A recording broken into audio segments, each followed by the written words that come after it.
இயேசுவுக்கு பிரியமான அன்பு இறை உறவுகளே, நண்பர்களே, உங்கள் ஒவ்வொருவரையுமே சிறப்பாக இந்த புதிய நாளில் சந்திப்பதிலே மிகுந்த மகிழ்ச்சி.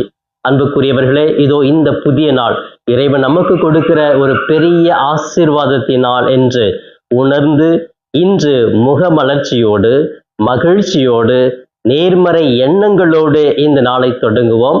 இறை அரசு நெருங்கி வந்து விட்டது என்ற ஒரு செய்தியை அறிவிக்க மக்களாக வாழ முயற்சி எடுப்போம்.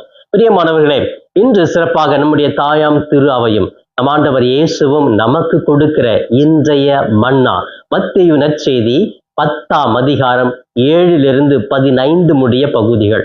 இந்த பகுதியை நான் முழுமையாக வாசித்து தியானித்த பொழுது நான் எடுத்துக்கொண்ட 3 முக்கியமான கருத்துக்களைத்தான் உங்களோடு பகிர்ந்து கொள்ள இருக்கிறேன். பிரியமானவர்களே, நேற்றைய தினத்தில் இயேசு கிறிஸ்து 12 சீடர்களை அழைத்து இஸ்ரேல் மக்களை நாடி செல்லுங்கள் என்று சொன்னார். அந்த நாடி சென்றவர்கள்